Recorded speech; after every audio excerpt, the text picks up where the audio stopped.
Hello students, हम Indian polity M Laxmikant के six edition को स्टडी कर रहे थे और अपने प्रीवियस लेक्चर में हमने लॉस ऑफ सिटीजनशिप इस टॉपिक को डिस्कस किया था। हमने ये पढ़ा था कि द सिटीजनशिप एक्ट ऑफ 1955 हमारे कॉन्स्टिट्यूशन में जो दिया गया है वो लॉस ऑफ सिटीजनशिप और एक्विजिशन ऑफ सिटीजनशिप के सारे प्रोविजंस को प्रोवाइड कराता है, जिसमें से अपने प्रीवियस लेक्चर में हमने लॉस ऑफ सिटीजनशिप के डिफरेंट मेथड्स को पढ़ा था कि जिसमें तीन methods mainly citizenship act of 1955 के प्रोविजंस में दिए गए हैं, जिसमें से हमने पहला मेथड पढ़ा था बाय रेनंशिएशन, दूसरा पढ़ा था बाय टर्मिनेशन एंड तीसरा मेथड पढ़ा था लॉस ऑफ सिटीजनशिप का बाय डेप्रिवेशन।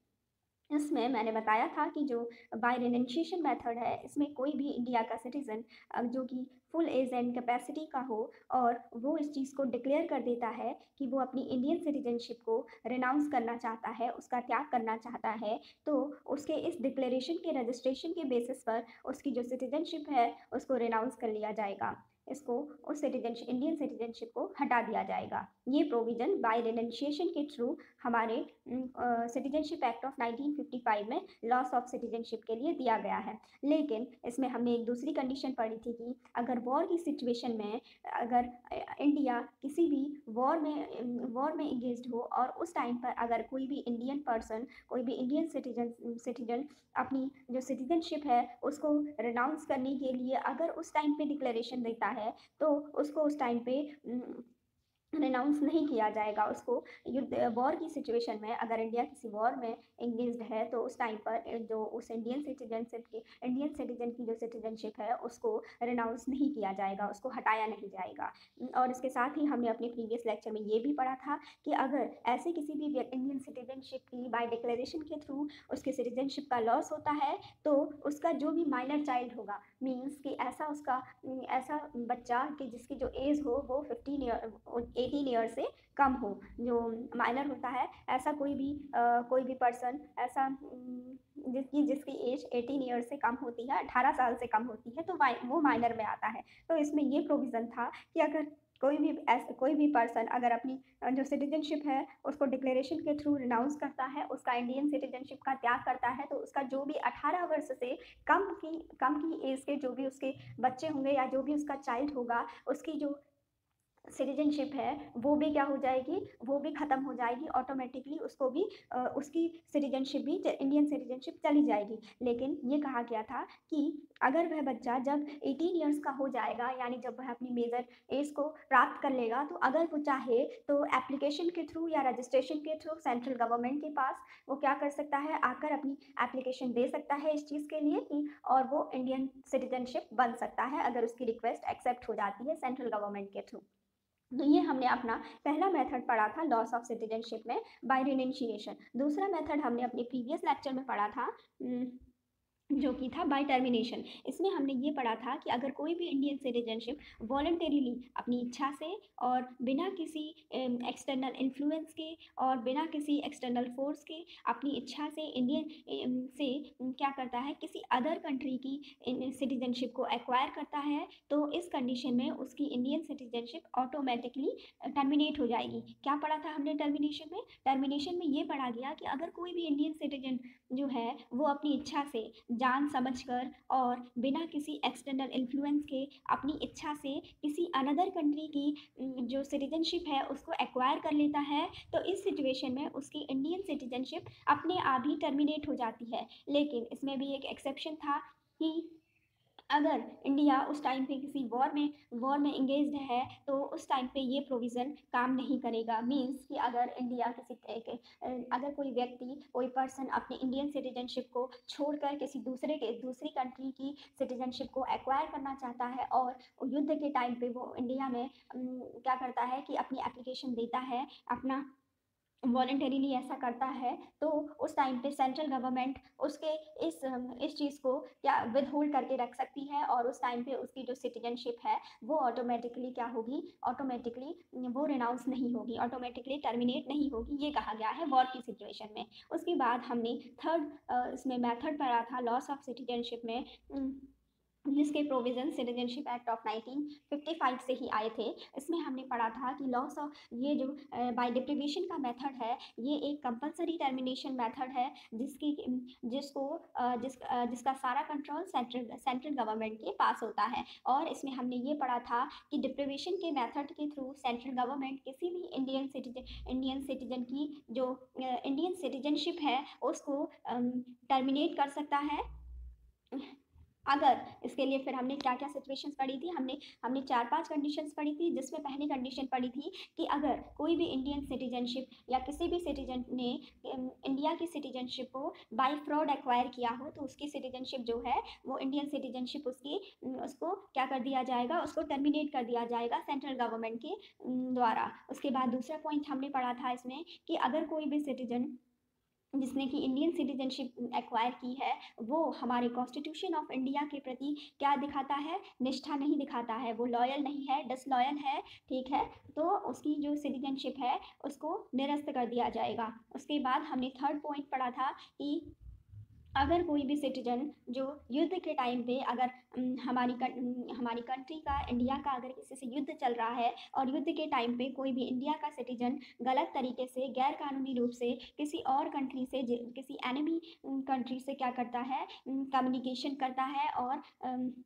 ऐसा कोई भी काम करता है जो कि राष्ट्र के हित में नहीं है, तो उसकी सिटीजनशिप को भी सेंट्रल गवर्नमेंट के द्वारा तुरंत ही टर्मिनेट कर दिया जाएगा। उसके बाद हमने इसमें एक नेक्स्ट कंडीशन ये पढ़ी थी कि कोई भी ऐसा सिटीजन जिसको कि इंडिया की सिटीजनशिप दी गई हो, लेकिन क्या है कि जिस दिन से उसको रजिस्ट्रेशन या नेचुरलाइजेशन के थ्रू उसको इंडियन सिटीजनशिप प्रोवाइड कराई गई हो, लेकिन क्या है कि वो क्या करता है, उसी के 5 साल के अंदर ही उसमें से 2 साल का जो पीरियड है वो किसी दूसरी कंट्री में क्या करता हो, इम्प्रिजेंट हो, उसको क्या हो, जेल में बंद किया गया हो, तो इस सिचुएशन में भी उसकी जो इंडियन सिटीजनशिप है उसको कैंसिल कर दिया जाएगा, उसको सेंट्रल गवर्नमेंट के द्वारा टर्मिनेट कर दिया जाएगा। क्या था चौथा पॉइंट? इसमें फोर्थ पॉइंट ये था कि अगर कोई भी ऐसा सिटीजन जिसने कि इंडिया की सिटीजनशिप को रजिस्ट्रेशन या नेचुरलाइजेशन की प्रोसेस के थ्रू एक्वायर किया है, लेकिन तब से लेकर क्या है 5 साल के टाइम के अंदर अगर वो उसमें से 2 साल के टाइम पीरियड में किसी भी दूसरी कंट्री में अगर इम्प्रीजेंट है, मीन्स अगर जेल में बंद है किसी भी दूसरी कंट्री में, जिस दिन से उसका रजिस्ट्रेशन किया गया है या नेचुरलाइजेशन की प्रोसेस के थ्रू उसको इंडियन सिटीजनशिप दी गई है, और वो किसी दूसरी कंट्री के जो है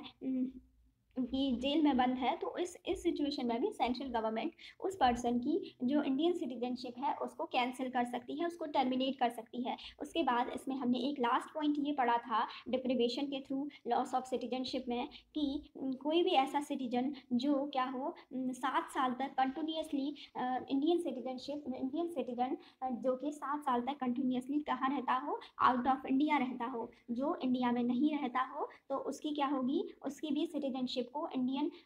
जो सेंट्रल गवर्नमेंट है उसके द्वारा टर्मिनेट किया जा सकता है। लेकिन स्टूडेंट्स, कल एक पॉइंट में आपको बताना भूल गई थी, जिसमें एक एक्सेप्शन था इस पॉइंट में ही, कि देखिए ये जो दिया हुआ है कि the citizen has been ordinarily resident out of India for 7 years continuously. इसमें ये प्रोविज़न दिया गया था कि अगर कोई भी इंडियन सिटीजन जो कि 7 years तक क्या है कंटिन्यूसली आउट ऑफ इंडिया रहेगा, तो उसको क्या होगा, उसकी इंडियन सिटीजनशिप को निरस्त कर दिया जाएगा, कैंसिल कर दिया जाएगा, ठीक है। लेकिन इसमें ये था कि अगर कोई भी इंडियन स्टूडेंट, ठीक है, जो कि फॉरेन कंट्री में, अब्रॉड में स्टडी के लिए गए हों, या फिर कोई भी ऐसा पर्सन जो कि गवर्नमेंट ऑफ इंडिया की सर्विस में हों, और कोई भी ऐसा इंटरनेशनल ऑर्गेनाइजेशन जिसमें कि इंडिया मेंबर है, तो ऐसा पर्सन अगर अगर आउटसाइड इंडिया है, और कोई भी ऐसा पर्सन जो आउटसाइड इंडिया तो है, लेकिन वो क्या करता है, इंडियन कॉन्सुलेट में एनुअली प्रत्येक वर्ष अपना जो रजिस्ट्रेशन है कि मैं एक इंडियन सिटीजन हूँ, उस चीज़ को रजिस्टर करने जाता है, ठीक है। इन जो ये सारी कंडीशंस बताई मैंने कि कोई भी स्टूडेंट जो विदेश में, जो फॉरेन में स्टडी करने गया हो, और कोई भी ऐसा पर्सन जो कि क्या हो जो कि इंडियन जो गवर्नमेंट की सर्विस में हो या फिर किसी भी ऐसे इंटरनेशनल ऑर्गेनाइजेशन में वो वर्क करता हो जिसमें कि इंडिया एक मेंबर हो, ठीक है। और वो ऐसा सिटीजन अगर क्या करते हो, एनुअली प्रत्येक वर्ष जो इंडियन कॉन्सुलेट है वहाँ पर आकर अपना रजिस्ट्रेशन करते हो और इस दृष्टि से, इस इंटेंशन से करते हो कि उन्हें अपनी इंडियन सिटीजनशिप जो है वो बनाए रखनी है। तो स्टूडेंट्स इस सिचुएशन में इन लोगों की, चाहे ये 7 साल से ज़्यादा पीरियड तक भी आउटसाइड इंडिया रहते हैं, तो इन लोगों की जो इंडियन सिटीजनशिप है वो नहीं जाती है, ठीक है। उनकी इंडियन सिटीजनशिप रिटेन रहती है। ये इस कॉन्सेप्ट में समझाया गया है। तो स्टूडेंट्स ये था हमारा एक अपने प्रीवियस लेक्चर का एक क्विक रिवीजन। तो आज का जो हमारा टॉपिक है वो है सिंगल सिटीजनशिप, ठीक है। हमारे इंडिया में जो सिंगल सिटीजनशिप है उसको हम स्टार्ट करते हैं। Single citizenship, the Indian constitution is federal and envisages a dual polity. हमारा जो इंडियन कॉन्स्टिट्यूशन है वो क्या है, फेडरल है। फेडरल है और डुअल पॉलिटी को अपने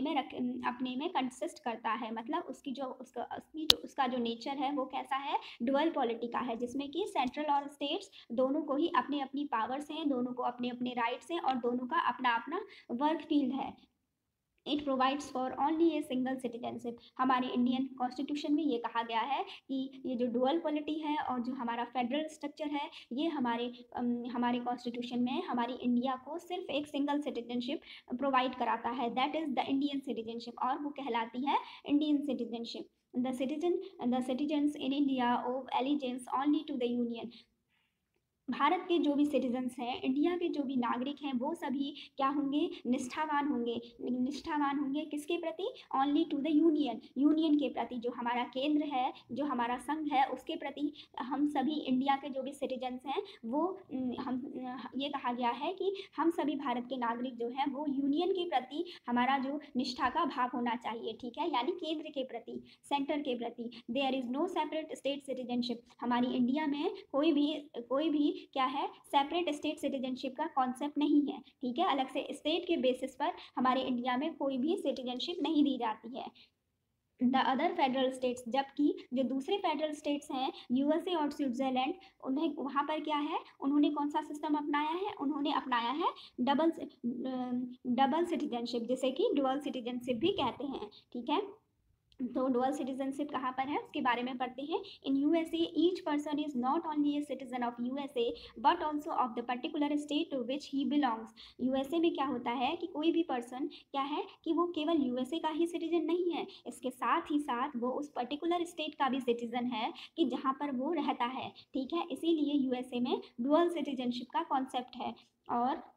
इसीलिए यूएसए का, यूनाइटेड स्टेट्स ऑफ अमेरिका, जो अमेरिका का जो प्रत्येक सिटीजन है वो क्या करता है, he owes allegiance to both and enjoys dual set of rights. वहाँ का यूएसए का प्रत्येक जो सिटीजन है वो क्या करता है, वो अपनी निष्ठा रखता है या श्रद्धा का भाव रखता है दोनों के प्रति, स्टेट के प्रति भी जिसमें कि वो पर्टिकुलरली रहता है, और दूसरा यूनियन के प्रति भी, जो कि क्या है, सेंट्रल गवर्नमेंट है यूएसए की, जो वहाँ की सेंट्रल गवर्नमेंट है उसके प्रति भी। और इस प्रकार वहाँ के जो सिटीजन, जो कि यूएसए के सिटीजन होते हैं, यूएसए का प्रत्येक नागरिक होता है, वो क्या करते हैं, डुअल सेट ऑफ राइट्स को एंजॉय करते हैं। उनको क्या मिलते हैं, डुअल सेट ऑफ राइट्स मिलते हैं, मीन्स कि दो सेट ऑफ राइट्स मिलते हैं। इसका मतलब है कि one set conferred by the national government and another by the state government. जो भी क्या है कि कुछ ऐसे अधिकार दिए जाते हैं जो कि उनको नेशनल गवर्नमेंट के द्वारा दिए जाते हैं, और वहीं कुछ राइट्स होते हैं जो कि उन्हें स्टेट गवर्नमेंट के द्वारा दिए जाते हैं। तो इसीलिए कहा गया है कि the citizen of USA enjoys dual set of rights. एक तो सेंट्रल गवर्नमेंट जो राइट देती है उसको भी इंजॉय करते हैं, और जो कि उनकी पर्टिकुलर स्टेट की गवर्नमेंट जो राइट्स देती है उसको भी इंजॉय करते हैं। इसीलिए ये कहा गया है कि डुअल सेट ऑफ राइट्स को इंजॉय करने की जो फैसिलिटी है वो उनको यूएसए के सिटीजन्स को दी गई है। The system creates the problem of discrimination, that is a state में discriminate in favour of its citizens ये कहा गया है कि जो ये डुअल सिटीजनशिप का कॉन्सेप्ट है, ये डुअल सिटीजनशिप का जो सिस्टम है, ये क्या करता है, डिस्क्रिमिनेशन की प्रॉब्लम को क्रिएट करता है। इसमें ये हो सकता है कि कोई भी पर्टिकुलर स्टेट क्या कर सकता है, डिस्क्रिमिनेशन के लिए क्या कर सकता है, इसमें अपने फेवर्स के सिटीजनशिप में अपने सिटीजन्स के फेवर में कोई भी क्या कर सकता है, कोई भी डिस्क्रिमिनेशन कर सकता है। जैसे कि वो राइट टू वोट दे सकता है, अपने स्टेट्स में right to hold public offices अपने अकॉर्डिंग कर सकता है, राइट टू प्रैक्टिस प्रोफेशंस उसको भी मोल्ड कर सकता है, and so on. This problem is avoided in the system of single citizenship prevalent in India.